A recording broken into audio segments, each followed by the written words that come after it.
ऋषि दुर्वासा का तप भंग करने पहुंची वपु अप्सरा का हुआ ये हाल। पक्षी बनकर गुजारने पड़े 16 साल।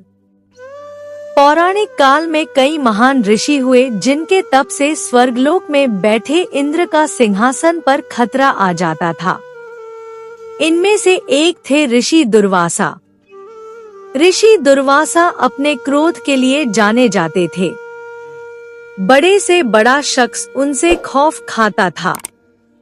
वैसे तो इंद्र ऋषियों की तपस्या भंग करने के लिए स्वर्ग की सुंदर अप्सराओं को धरती पर भेजते थे, मगर दुर्वासा ऋषि की तपस्या भंग करने की हिम्मत किसी भी अप्सरा में नहीं थी।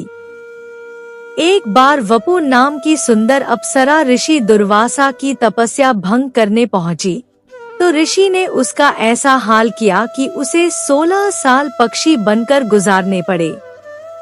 ऋषि दुर्वासा और वपु अप्सरा की कहानी। पौराणिक मान्यताओं के अनुसार एक बार नारद मुनि इंद्रलोक पहुँचे। इंद्रलोक में उर्वशी, रंभा, घृताची, मेनका समेत कई अप्सराएं थी, जिनके सुंदरता के चर्चे दूर दूर तक थे। ये सभी अपनी नृत्यकला और सुंदरता से इंद्रलोक की शोभा बढ़ाती थी। एक बार नारद मुनि देवलोक पहुँचे। उन्होंने सभी अप्सराओं को बुलाया और पूछा कि उनमें से कौन श्रेष्ठ है। सभी अप्सराओं में खुद को श्रेष्ठ बताने की होड़ लग गई। कोई अपनी सुंदरता के कारण खुद को श्रेष्ठ बताने लगी, वहीं कोई खुद को नृत्यकला में पारंगत बताकर खुद को श्रेष्ठ कहने लगी। नारद मुनि ने श्रेष्ठता की परीक्षा लेने की एक तरकीब बताई। उन्होंने कहा कि जो अप्सरा महान तपस्वी ऋषि दुर्वासा का तप भंग कर देगी, वही श्रेष्ठ होगी। ऋषि दुर्वासा के गुस्सैल स्वभाव के कारण अप्सराएं चुप हो गईं। उनमें से एक वपु नाम की अप्सरा ने नारद मुनि की चुनौती स्वीकार कर ली। वपु ने कहा कि वह ऋषि दुर्वासा का तप भंग करके खुद को श्रेष्ठ साबित करने के लिए तैयार है। वपु के अलावा कोई भी अप्सरा इस चुनौती को स्वीकार करने के लिए तैयार नहीं हुई। वपु धरती लोक पर आई और जहां ऋषि दुर्वासा तपस्या कर रहे थे वहां पहुंच गई। वपु अपनी सुरीली आवाज से संगीत गुनगुनाने लगी। वपु की मधुर ध्वनि जब ऋषि के कानों में पड़ी तो एकाएक उनका ध्यान भटक गया।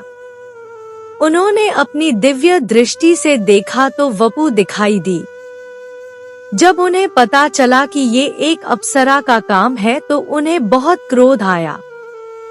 ऋषि दुर्वासा वपु अप्सरा के सामने आकर खड़े हो गए। ये देख वपु काफी प्रसन्न हुई, मगर जैसे ही उसने ऋषि की आंखों में देखा वो डर गई। ऋषि की आंखें क्रोध से लाल थी। उन्होंने तुरंत वपु को पक्षी बनने का श्राप दे दिया।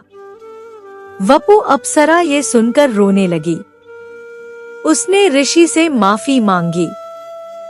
कई बार विनती करने के बाद ऋषि दुर्वासा को उस पर दया आ गई।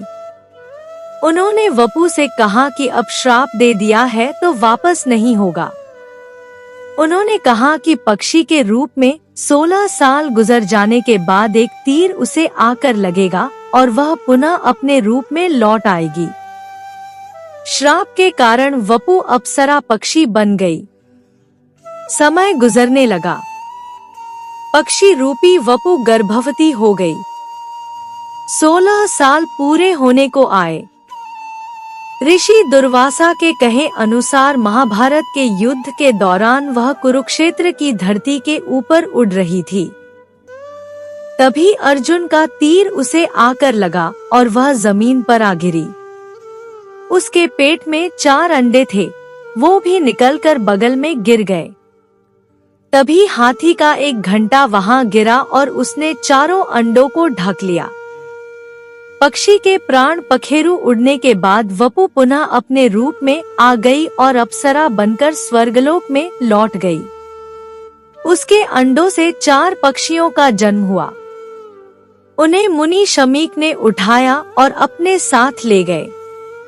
वे पक्षी बाद में विद्वान बने। उम्मीद करती हूँ यह कहानी आप लोगों को अच्छी लगी होगी। अच्छी लगे तो लाइक करें, अपने दोस्तों के साथ शेयर करें, मेरे चैनल को सब्सक्राइब करें और कमेंट में जय श्री कृष्णा अवश्य लिखें। वीडियो देखने के लिए बहुत बहुत धन्यवाद। मिलती हूँ एक और अच्छी कहानी के साथ।